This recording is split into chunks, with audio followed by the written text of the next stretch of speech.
Okay అండి, మనమైతే ముందుగా ఈ యొక్క కర్రీ పడిపోయినటువంటి ఈ టీషర్ట్ పైన మామూలు వాటర్ పోసేసి ఇదిగోండి ఈ విధంగా మనకి ఎంతవరకు సాధ్యమవుతుందో అంతవరకు క్లీన్ చేసుకోవాలి.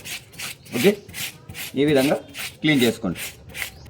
ఓకే అండి, మనం వచ్చేసి ఈ కర్రీకి ఇందులో ఉన్నటువంటి ముందుగా ఆయిల్ అనేది క్లీన్ చేయాలి. ఆయిల్ క్లీన్ చేయడానికి మనం ఉపయోగించేది ఆయిల్ క్లీనర్ అండి. ఓకే ఓకే ఎక్కడైతే మనకి ఈ కర్రీస్ అనేది పడిపోయాయో అక్కడ కాస్త ఆయిల్ అనేది అప్లై చేసేసి ఈ ఆయిల్ క్లీనర్ అనేది అప్లై చేసేసి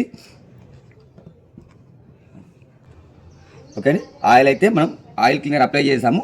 ఇదిగోండి మనం చేతితో నార్మల్గా ఇలా రుద్దేద్దామండి. ఒక 1 మినిట్ ఇలా రుద్దేద్దాం. మనకి ఇందులో ఉన్నటువంటి ఆయిల్ అనేది ఇదిగోండి ఇది సింపుల్గా కనబడుతుంది, మీరు చూసుకోండి. ఇదిగోండి మనకి ఆయిల్ అనేది బయటకు వచ్చేస్తుంది. ఇదిగోండి చూసారు కదా.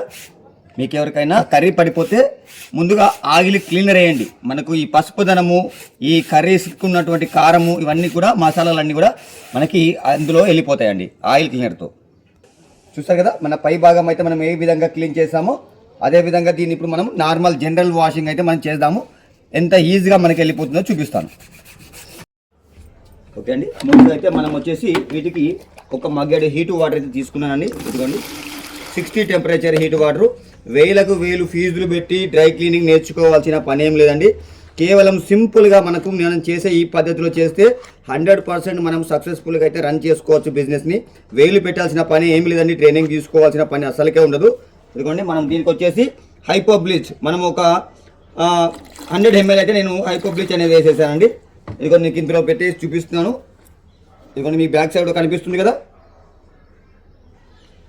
ఇదిగోండి ఇదంతా కూడా కర్రీస్ ఇదిగోండి మచ్చలా కనపడుతున్నాయి. వీటన్నిటి కూడా ఇప్పుడు ఇందులో మనం డైమండ్ పౌడర్ కూడా అప్లై చేస్తాను. 100% క్లీన్ అవుతుంది. ఓకే అండి, మనం వచ్చేసి దీనికి డైమండ్ పౌడర్ అండి. ఇది కేవలం డిటర్జెంట్ సర్ఫ్ మాత్రమే. ఓకేనా, ఇందులో వేసేసాను. ఇదిగోండి ఇప్పుడు నేను ఈ షర్ట్ అయితే దీని ఇందులో పెడతాను. చాలామంది అనుకోవచ్చు మరి ఇది రంగులో ఉంది కదా, మరి ఎందుకండి ఏ హైపో బ్లీచ్ చేశారు, ఇది వేస్తే బట్ట కలర్ డ్యామేజ్ అవుతుంది కదా అనుకుంటే తప్పండి. ఎందుకంటే క్లాత్లను బట్టి మనము కెమికల్ అనేది యూజ్ చేయాలి.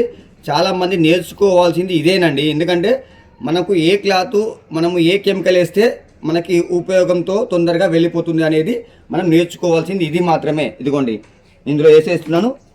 మనకి ఈ క్లాత్ అనేది హైపో బ్లీచ్లో తట్టుకుంటుంది కాబట్టే మనము ఇందులో డిప్ చేసాము. ఇదిగోండి మీకు అందులో కర్రీ అంతా కూడా వెళ్ళిపోయింది. జస్ట్ 1 సెకండ్ లెక్క మనకి అవసరమే లేదండి. కానండి 100% మీకు క్లీన్ అయిపోతుంది.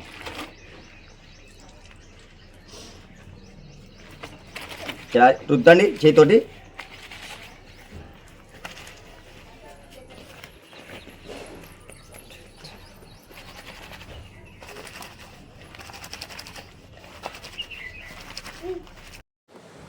ఓకే అండి, మనకైతే కర్రీస్ స్టెయిన్ అయితే 100% క్లీన్ అయిపోయింది. మీకు ఎవరికైనా ఈ విధంగా కర్రీస్ పడిపోతే సేమ్ పద్ధతిలో క్లీన్ చేయండి, 100% క్లీన్ అవుతాయి. Thank you.